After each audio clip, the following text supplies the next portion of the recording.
Not all variable rate mortgages are the same, and that is something that many Canadians are not aware of. And if you're in the market right now to renew your mortgage, or you're looking to purchase a property for the first time, or maybe a second home, you do need to pay close attention to the differences in these variable rate mortgages, especially if you're thinking about selecting a variable rate mortgage. Over the last little while, we've definitely had this conversation with multiple clients, and some of them do not even know there's an actual difference in these variables and how it can impact their finances, especially if you're choosing variable over a fixed. What are some of the major differences and mechanisms that can help keep more money in your pocket? We'll talk about that and more this week, so we welcome you back to the channel. It is Friday, Finance Fridays. I'm your host, Anthony with InTouch Mortgage Solutions. And if you're new to the channel or returning and have not yet subscribed, we invite you to go ahead and do so. Hit that notification bell, as well as don't forget to leave your thoughts, questions, and comments in the comment section below. Now, let's get right into this conversation. Why is this conversation around a variable rate mortgage or variables actually coming back to the forefront? And this has been an ongoing trend right now that we've been noticing, having these conversations with a lot of clients. As the Bank of Canada continues to open the door for the possibility of a rate cut, a lot of Canadians are chasing that elusive rate cut, which could change to or equate to lower monthly payments. And this is where the conversation really gets interesting, because if you believe that the Bank of Canada is going to be cutting rates and you want to ride that rate cut all the way down and have those payments reflected in the rate cuts, you want to make sure that you're selecting the right variable rate product. Now, over the last little while, we've definitely seen some of these variable rate products hit the news outlets. A lot of problems with some of these variable rate mortgages. I mean, even OSFI, the Office of the Superintendent of Financial Institution, has flagged these type of static payment mortgages, these variable rates that the payments don't change, as problematic and a potential systemic risk.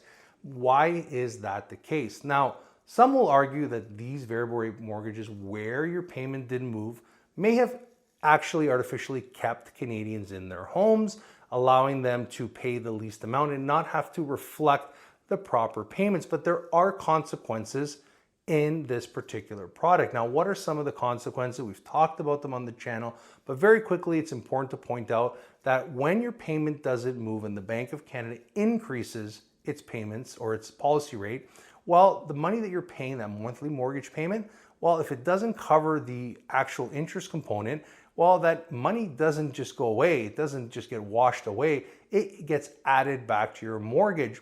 And this has led a lot of negatively amortized mortgages to sort of pop up amongst some of the major banks. And we've seen amortizations go from, past 30 years all the way up to 50, 70, 90 years because clients didn't maybe make those adjustments. They weren't notified, or maybe they were, they chose not to make a move. Maybe they had to increase their payments just a little bit to cover that interest, or they were putting in lump sum payments into their mortgages to help keep the pressure down.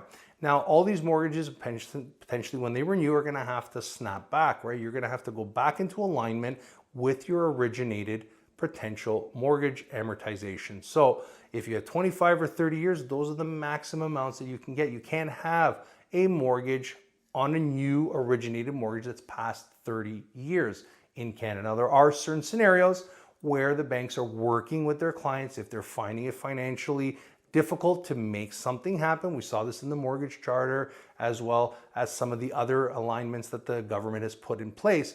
But generally, if you're applying for a new mortgage or you're renewing or refinancing, 25 or 30 years. So that variable rate mortgage is a big problem. Now, why is it a problem? Because let's say, for example, you're an individual that says, I think the Bank of Canada is going to cut rates. And if it's a static payment, even if the Bank of Canada cuts rates, well, my payment remains the same. It doesn't move. So what ends up happening with these particular static payment trigger rate mortgages is that you will start to contribute a little bit more money towards principal than towards interest. So that's something to keep in mind. Now, some of the banks have made amendments to allow clients to adjust their payments if the Bank of Canada drops, if and when that happens.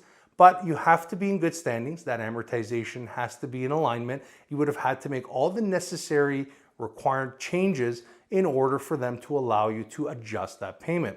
Now let's look on the flip side of this conversation to what we call the true adjustable rate mortgage, which is offered by maybe 1 to 2 major banks as well as all broker-friendly banks.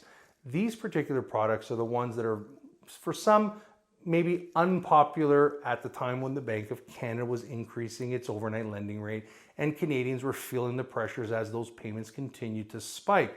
Because with these true adjustable rate mortgages, whenever the Bank of Canada had a meeting and they increased their policy rate, well, their payments would have jumped up instantaneously, right? In tandem with the Bank of Canada.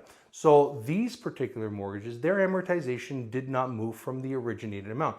If you started at 30 years, you're still coming down, your trajectory is still working the same way because you're paying for that difference up front. It could have cost some Canadians thousands of dollars, but they had the option at that time to say, hey, I can lock in, I can basically, restructure, I can do a few different things. This is where the variable rate mortgage actually has a big benefit, whether it be static or adjustable. With a variable rate mortgage, you are able to lock in to the remaining portion, the remaining term of your mortgage if you are in a variable. From a fixed, you cannot go into a variable. From a variable, you can lock into a fixed. The other advantage that Canadians loved with the variable rate product, especially those who were more risk on, were the fact that you can basically have a 3-month penalty. So at any given point of that contract of a 5-year variable, for example, you could break and only pay 3 months interest, which is a lot lower maybe at the time, not today, because right now with variable rates being much higher, that prime lending rate being much higher, those penalties are a little bit larger. But generally when interest rates were a little bit lower, the variable rate was more attractive to break. So that is something to keep in mind. Now, the other thing that we have to look at with these two types of products is the type of lending, right? Where you're going. A lot of times clients are calling and saying, hey, I'm working with this bank. They're offering me this, they're offering me these options. What do I do? And it's having that conversation saying, well, if you're looking at the variable, it's this type of variable versus that type of variable. And what we've been doing right now is switching a lot of clients into these adjustable rate mortgages, especially those that have chosen, full disclosure, that they want that particular product. Because when you're going through this process, even someone who's worked in the bank, it's important to understand the bank will offer you whatever they have under their umbrella. They can't change the products that they have. They can only offer what they have in front of them. Where when you're working with a mortgage broker, there's access to multiple lenders, different options, different solutions, and you can get the product that best suits your need. Now, ultimately, that's the variable rate product in a nutshell. But let's say, for example, you're weighing out those options, fixed, variable, what do I do? I'm not that risk on. I sort of want to sleep at night. I don't know what's going to happen. Yes, I think the Bank of Canada is going to cut. When will this cut happen? How big will this cut be? And you're weighing out that option. And a lot of times right now we're showing clients saying, hey, look, prime is at 7.20% right now. Let's say in the best case scenario, we're seeing discounts from 0.5% to full percent or a little bit more, depending if it's an insurable product or a conventional product. So let's say the prime lending rate is 7.2 minus that 1, you're at 6.2. Maybe a comparable 3-year product, depending on that product, if it's insurable or not, might be, let's say, 5.2. Let's use a 1% spread, which is pretty common. 1% means that you have to really consider that the Bank of Canada has to cut 1 full percentage point before your fixed does not perform anymore.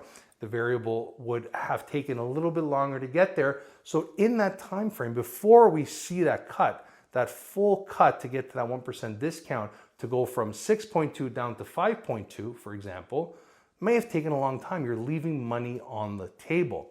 But some clients believe, hey, I think they're going to cut 1%, 1.5%, 2% by some point in 2025, and we want the flexibility and we want the options. It's always important to understand if you want to run your own scenarios to see how much the cost difference is on that mortgage, in the description box below, we have a link to our app. It's free to download. It gives you a lot of tools, a lot of calculators that you can play with to figure out your finances down below. But before we end off, for those Canadians that are looking to renew their mortgage, as a huge core of them begin to renew their mortgages in 2025, 2026, it's important to understand where you are in that journey. And a lot of times we're talking to clients now who maybe were first-time home buyers then or now renewing their mortgage. Look at all those options. When that mortgage comes up for renewal, you're like a free agent. You have the ability to switch to a different lender. There are different lenders that offer switch programs. They'll cover the cost for you to switch over to a different lender. Some lenders will even give you cash back. There's different options to select, especially if you're looking at creating options within your mortgage like a line of credit. Not to say anything good or bad about a line of credit. If they're used properly or used in the case of an emergency, they can be really good emergency tools. Obviously, if you're using them for the wrong reasons, they could be very problematic. But for a lot of clients that plan to renew their mortgage because they have to renew now, but they're looking at making a move in the future or doing some renovations, they want to have that line of credit. It's always cheaper to think about that at renewal than to have to break your mortgage midway through your contract, whether it be fixed or variable, even if it's 3 months. Do it when your mortgage comes up for renewal. So really have a conversation, maybe with a mortgage professional, lay out your options, lay out that groundwork to help keep thousands of dollars in your pocket. But we'll leave the video here. We hope everyone enjoyed the video. If you have any questions, always feel free to reach out to us. But let us know what you think is going to happen in June or July. When do you think the Bank of Canada is going to cut, or at all if they're going to cut? And more importantly, if you're in the options, or if you're thinking about those options between fixed and variable at renewal, what would you do and why? Let us know in the comment sections below. We'll leave the video here. Wishing everyone a wonderful Friday. Don't forget to subscribe, and we'll see you next week.